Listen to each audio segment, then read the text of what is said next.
Continuamos con esta transmisión especial sobre los comicios en Honduras y nos acompaña el analista político internacional Alejandro Barahona para analizar un poco más lo que ha sido la jornada electoral en Honduras.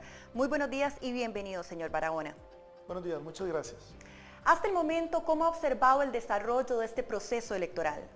Bueno, mire, ha sido un proceso en el que se han logrado avances con respecto al anterior, en el que ha habido más de 700 observadores internacionales que, aunque han notado algunos aspectos denunciados, no cambia lo que ha sucedido normalmente en otros países, o sea, cabe dentro de la normalidad. Y aquí el dato, por supuesto, interesante, más allá de los resultados finales, es que ha bajado el abstencionismo y eso implica un proceso electoral hasta ahora exitoso. Ante el panorama de un empate técnico hasta el momento, ¿qué le esperaría a Honduras si el candidato de centro derecha, Juan Orlando Hernández, del Partido Nacional, triunfara en estos comicios? Bueno, mire, aquí lo primero que hay que decir es que independientemente de quién gane, estamos al frente de un cambio en el modelo político hondureño, en virtud de que ahora en el Congreso va a haber una mayor cantidad de partidos políticos y eso va a implicar un proceso distinto de negociación al interior del Parlamento. Eso cambia la tradición hondureña de bipartidismo histórico y creo que en sí mismo implica un gran cambio para Honduras. El segundo elemento es efectivamente que se logre aclarar quién es finalmente el candidato o candidata que mayor cantidad de votos obtuvo y por tanto presidente o presidenta de la República. Ese es un aspecto que es normal que se sepa en el transcurso del día de hoy, aunque hay una tendencia efectivamente hasta que no se logre un porcentaje mayor de votos, todavía es un poco temprano, aunque ya la comunidad internacional empieza a felicitar a algunos de los candidatos. ¿Cuál sería en este caso la tendencia si el ganador fuera Juan Orlando? Bueno, efectivamente esa parece ser la tendencia. Hay una diferencia de alrededor de 6 puntos que se ha conservado desde ayer en la noche, cuando se contaba alrededor del 25%, hasta ahora que estamos llegando ya al 60%. Eso implica efectivamente una tendencia, podría reducirse un poco la diferencia, sin embargo, en el transcurso del día de hoy se aclararía. Ahora, aquí un elemento también importante de señalar, entre los partidos emergentes o nuevos se está logrando alcanzar casi un 43% de los votos. Eso también logra visibilizar el cambio político en Honduras. ¿Cuál sería el panorama internacional en el caso de que ganara Xiomara Castro estas elecciones o por el contrario Juan Orlando Hernández?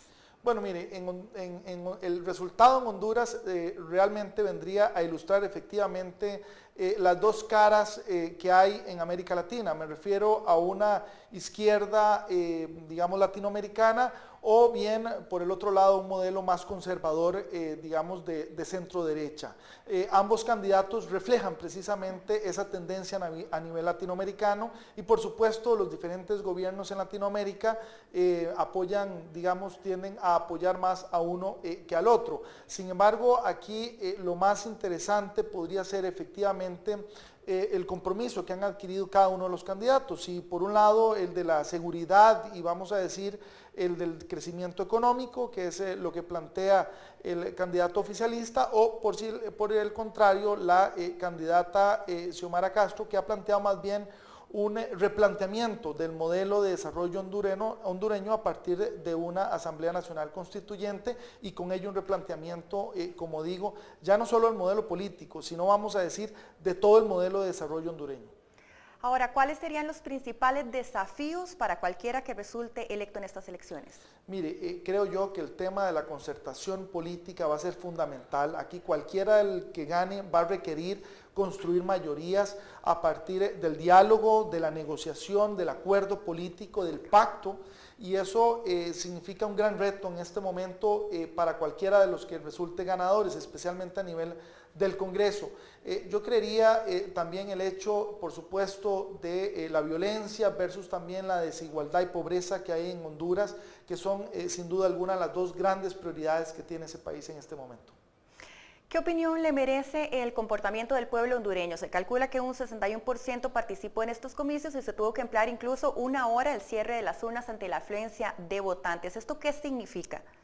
Mire, yo creo que significa un avance positivo, ya que tenemos que analizarlo en el contexto de una tendencia internacional en donde más bien el abstencionismo crece. El hecho de que Honduras sea al contrario, más bien viene a fortalecer el proceso democrático en Honduras que había sido cuestionado efectivamente años atrás. Aquí también hay que decirlo, hubo un proceso amplio de diálogo, por supuesto que como cualquier país va a haber incidentes, algunos lamentables, pero en este proceso tiene que verse más bien un paso hacia adelante en términos del fortalecimiento, siempre y cuando los resultados efectivamente se logren ir dando en los momentos adecuados, o sea, en el transcurso del día de hoy, y que también puedan ser reconocidos por aquellas partes que no resulten ganadores en este proceso. ¿Con qué porcentaje podríamos afirmar que Honduras tiene nuevo presidente? Mire, yo creo que con 80-85 ya sería muy difícil poder decir que vayan a cambiar los resultados, especialmente si se mantiene una tendencia de diferencia de alrededor del 6% a favor del candidato en este momento oficialista, pero en ese momento que se llegue al 85% ya tendríamos una tendencia muy clara de cuál será el próximo presidente o presidenta de Honduras. Finalmente, ¿cómo cree usted que le afecta a la democracia o el proceso electoral las denuncias de Salvador Narrala y de Xiomara Castro de posible fraude?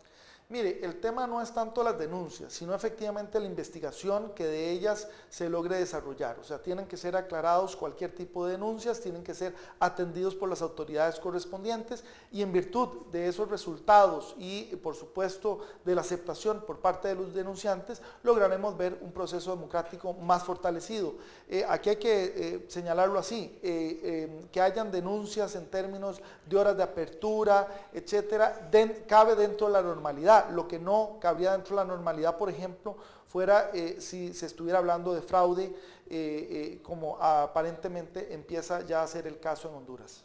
Bien, muchísimas gracias, Esther, el análisis que nos hacía sobre las elecciones en Honduras del analista político internacional Alejandro Barahona.